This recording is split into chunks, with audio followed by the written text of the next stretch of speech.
They don't need federal government help. They still have good control of their city. And so this is more of a power move by Trump to exert control and to deter protesters. The president, Donald Trump, has deployed troops in Portland, Oregon, and has authorized the use of full force, if necessary, to suppress protesters outside immigration detention centers. Here with the latest is Daniel Lippman, a White House and Washington, D.C. reporter at Politico. Daniel, welcome back. Thanks for having me. What's happening in Portland, Oregon? So there have been protests, but very few that are numbering more than a couple dozen protesters at ICE detention facilities in Portland. And Portland is a very blue city, very democratic metropolitan area. And Trump doesn't like the fact that the James Comey news has hit with a thud. In that lots of people in the media and Democrats have said this is a political persecution. And so that's one reason he might be trying to change the narrative and adding a new story to the flames. Is this part of the rollout of what we saw happening in Washington, D.C., or more like what we saw happen in Los Angeles a while back?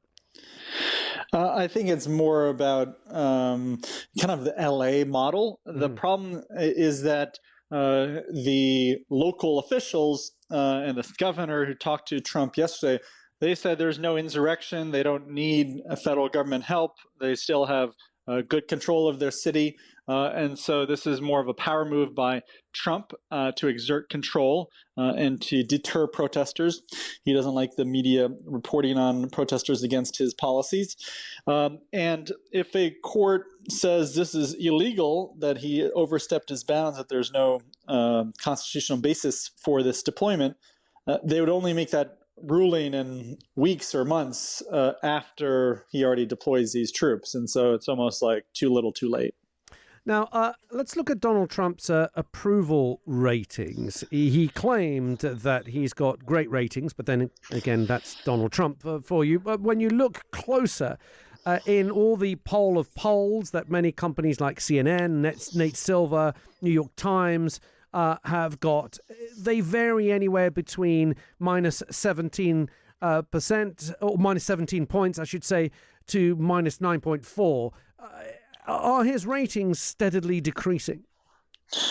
A little bit, but he still has his core of MAGA supporters who will be with him until the end, that they like that he sticks up against the establishment.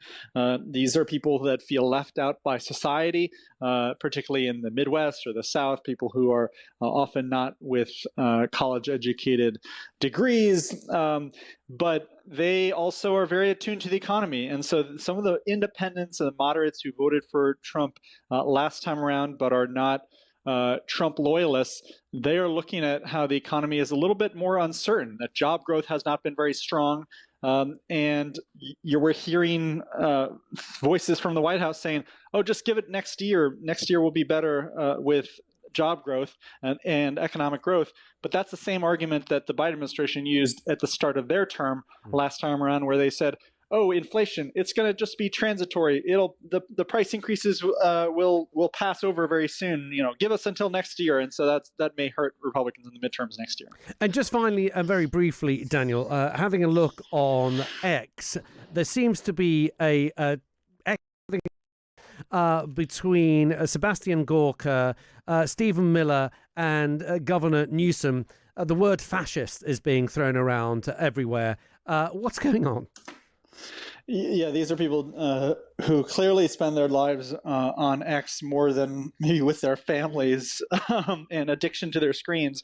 And what we've seen is Gavin Newsom has tried to imitate Trump and how he speaks on X and how he posts. And so he's really gotten on their skin of Gorka and Miller, who are two of Trump's top allies. Well, they're accusing him of using the word fascist, but then, of course, a very simple search shows that both Stephen Miller and Sebastian Gorka have been using the word fascist on their opponents for quite some time. Yeah, this is not the first and won't be the last instance of hypocrisy in politics, and so I think all of these politicians are often throwing stones from glass houses, and so that's one reason maybe a lot of Democrats and moderates have left X because they would like to maybe read a book instead. Daniel, thank you for your time. Daniel Lippman, White House and Washington, D.C. reporter at Politico. We'll start by signing 3 very important bills, and Will, will you discuss them, please? On the National Guard, have you decided which city that you want to go into next? Yeah, I have. I have. I'm not going to say it now, but yeah, I have. We're going to go into another place and straighten it out. And I will say this: I watched today. I didn't know that was continuing to go on, but Portland is unbelievable. What's going on in Portland? The destruction of the city. Are you going into Portland? Well, I'm going to look at it now because I didn't know that was still going on. This has been going on for years. So we'll be able to stop that very easily. We'll be able to stop it. But you know, that was not on my list, Portland. But when I watched television last night, this has been going on. You wouldn't be standing if you were the mayor. You would be. Can you imagine what they're doing? They're walking in, throwing smoke bombs into stores. These are paid terrorists. Okay. These are paid agitators. These are professional. I watched that last night. I'm very good at this stuff. These are paid agitators. They get paid money by radical left groups, not radical right groups, radical left groups. And they get paid a lot of money. The land go right into their quarters. So I think it'll work out very well. Earlier on your Fed answer, sir, you said that you're looking at maybe our country's being rebuilt. And by the way, Washington, D.C. is being rebuilt. You know, in addition to the fact that we have a safe city now, and our National Guard was fantastic and worked with the mayor, worked with everybody. We're also doing a refurbishing of Washington. We're going to redo some of the roads, the surfaces. We're going to redo the medians. We're going to take the broken tiles off the tunnels and put brand new tiles up. And we're going to regrass all the parks. They're going to be regrassed by people that build world-class golf courses and not necessarily people that work for me, because I don't care about that. I just want to, I'm very good at grass. You know, grass has a life, just like you have a life, right? It has a life. Well, this grass has been up longer than, it's like 4 lives, okay? That's why there's a lot of areas where there's just no grass. But we're going to regrass all of the parks. We're going to, in a year from now, you won't even recognize it. Graffiti's gone, the tents are gone, the medians falling into the roads are gone, the potholes will be gone, the marble's going to be polished and beautiful. It's all going to be beautiful.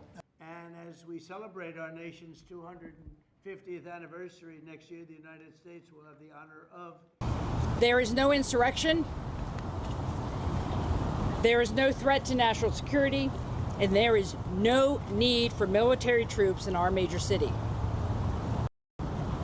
We do not need or want federal troops in Oregon stoking fear, creating conflict, and frankly, escalating a situation that is under control. Any federal takeover with military troops in our state is a threat to communities across Oregon. It violates our right to govern ourselves. It interferes with local law enforcement's ability to fulfill their mission.